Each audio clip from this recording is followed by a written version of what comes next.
ईद आने वाली है और बच्चों के कपड़े लेने के लिए पैसे नहीं हैं। तो भाई हमारे मिडिल क्लास हाउसवाइफ के छोटे छोटे से मसले होते हैं और इन्हीं मसलों का हल जो है ना मैं आज आप लोगों के लिए इस वीडियो में लेकर आई हूँ। तो कोई इवेंट आने वाला होता है तो भाई हमारे घर के बजट हिल जाते हैं और हम कपड़े बच्चों के लिए जुतियाँ लें, शूज़ लें, अपने लें, बच्चों के लें, या जो शादी में जा रहे हैं या ईद जो आई है, जो मेहमान आए हैं उनका खर्चा करें। तो जी अस्सलाम वालेकुम, welcome to my channel, it's me Sidra. तो मेरा नाम सिद्रा खालिद है। तो इसी सिलसिले में आज आप लोग से बातें करूँगी और कुछ टिप्स आप लोग से शेयर करूँगी कि भाई किस तरह हम अपने बच्चों के लिए थोड़ा सा सेविंग कर सकते हैं और अपने बच्चों का जो है ना हर ख्वाहिशात को पूरी कर सकते हैं। अब देखिए वक्त तो वो नहीं है जो हमारी माओ का वक्त था, ठीक है जी। अब वक्त बहुत चेंज है, टाइम चेंज है और उसके साथ साथ बच्चों की ख्वाहिशात भी बहुत ज़्यादा तब्दील हैं। जो हमारी माओ का वक्त था ना, तो वो एक दूसरे के कपड़े भी पहन लेते थे कि बड़ी बहन ने छोटी बहन के पहन लिए, छोटी बहन ने उसे छोटी बहन के पहन लिए।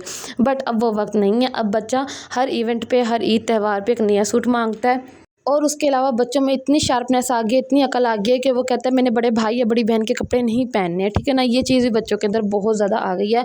और एक तरह से देखा जाए तो पहले के दौर में हमारी माएँ 6-6 7-7 बच्चे पैदा कर लेती थी और वो उस वक्त अखराजात इतने नहीं थे, वसाइल इतने नहीं थे, इतनी महंगाई नहीं थी, तो वो अफोर्ड भी हो जाते थे, बच्चे पल पला जाते थे एक दूसरे के कपड़े पहनकर।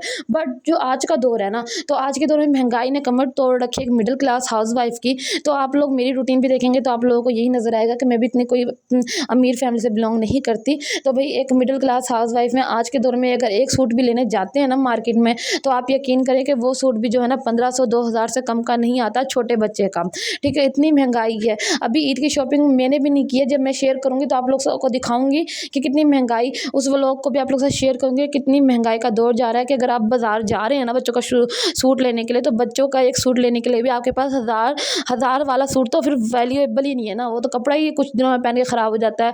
1500-2000 से कम का सूट अच्छा नहीं मिलता, जो कुछ टाइम पहनने के बाद भी तो उसका कपड़ा नहीं ख़राब होता। तो ये चीज़ है। लेकिन हम किस तरह जो है ना अपने बच्चों के लिए पैसे सेविंग कर सकते हैं कि हमारे बच्चे दूसरे बच्चों का मुँह ना देखें, क्योंकि अब वो वक्त है ही नहीं यार। अब हम जो माएँ हैं ना, हमारा भी दिल रोता है अंदर से। इसलिए आज के दौर के बच्चे भी कम हैं, लोग बच्चे भी कम पैदा कर रहे हैं। 2 से 3 बच्चे इनफ है, क्योंकि उनके खर्चात नहीं पूरे हो रहे हैं। इतनी पढ़ाई का बर्डन, पढ़ाई के खर्चे और ज़रूरियात ज़िंदगी बहुत है। और तनख्वाह हमारी कितनी है, हमारे शोहरों की 35,000 40,000, 35,000 40,000, ठीक है। इतनी इनफ तनख्वाह है एक मजदूर की।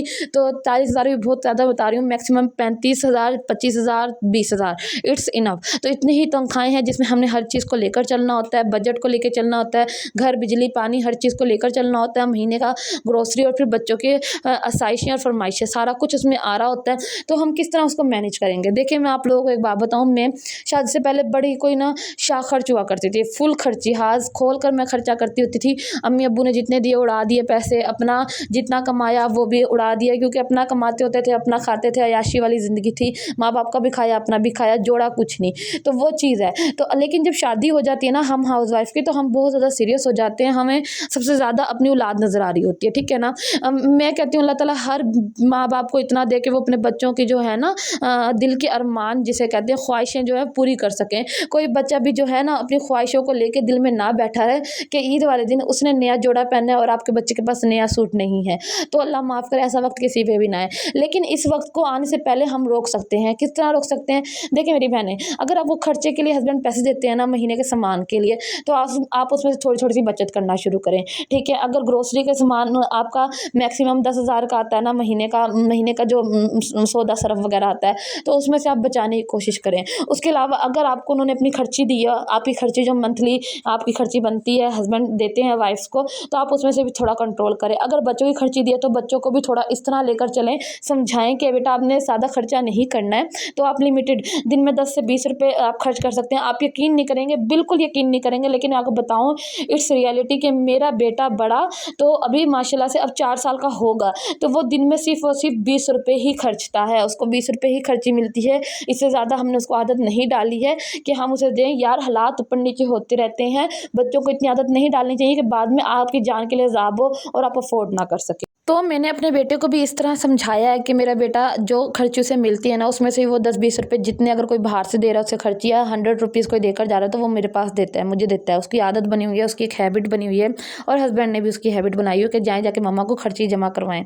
तो मैं उसकी जमा करती रहती हूँ खर्ची, और उस खर्ची के साथ मैं क्या करती हूँ, मेरे छोटे बेटे की तो अभी इतनी खर्ची नहीं मिलती है क्योंकि वो कुछ महीने का है, लेकिन मेरा बड़ा बेटा जो है ना, उसको खर्ची मिलती है, दादा अब्बू दे देते हैं या कोई भी दे देते हैं। तो भाई उसकी खर्ची मैं जमा करती रहती हूँ, और इन द एंड वो खर्ची उसी के ऊपर सर्व हो रही होती है, उसी के ऊपर लग रही होती है।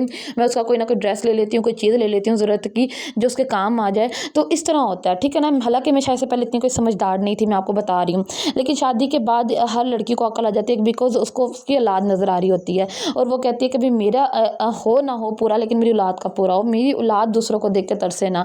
तो ये कुछ ज़िंदगी की टिप्स हैं। अगर आपने इस वीडियो को बहुत ज़्यादा प्यार दिया तो इंशाल्लाह इससे अच्छी वीडियो मैं आप लोगों के लिए लेकर आऊँगी, जिसमें बहुत ज़्यादा टिप्स एंड ट्रिक्स होंगे, और बहुत अपनी ज़िंदगी की पर्सनल एक्सपीरियंस जो है ना आप लोगों के साथ शेयर करूँगी, और आपको बताऊँगी कि मज़ीद आप अपने जो पैसे हैं, अपनी ख्वाहिशात बच्चों की कैसे पूरी कर सकते हैं, और पैसों को किस तरह आप क्लोज कर सकते हैं, किस तरह अपने हाथ को थोड़ा सा रोक कर तरीके से चला सकते हैं। तो ज़्यादा खर्ची करना भी फजूल ही, आप यकीन करें, जितना भी ज़्यादा पैसा हो उड़ाई जाओ तो फिर फ़ायदा ही कुछ नहीं। तो जी उम्मीद है व्लॉग अच्छा लगा होगा, अच्छा लगा तो आपने प्लीज़ लाइक सब्सक्राइब शेयर कर देना है। मिलती हूँ नेक्स्ट इन्फॉर्मेटिव व्लॉग के अंदर, छोटा सा नमूना सा व्लॉग आप लोग के साथ शेयर किया है। ओके जी, अल्लाह के हिफ्ज़ अमान, और दुआ में मुझे याद रखिएगा। माय नेम इज़ सिद्रा और पूरा नाम है सिद्रा खालिद। ठीक है जी, सिद्रा खालिद को दुआ में याद रखिएगा। अल्लाह के हिफ्ज़ अमान।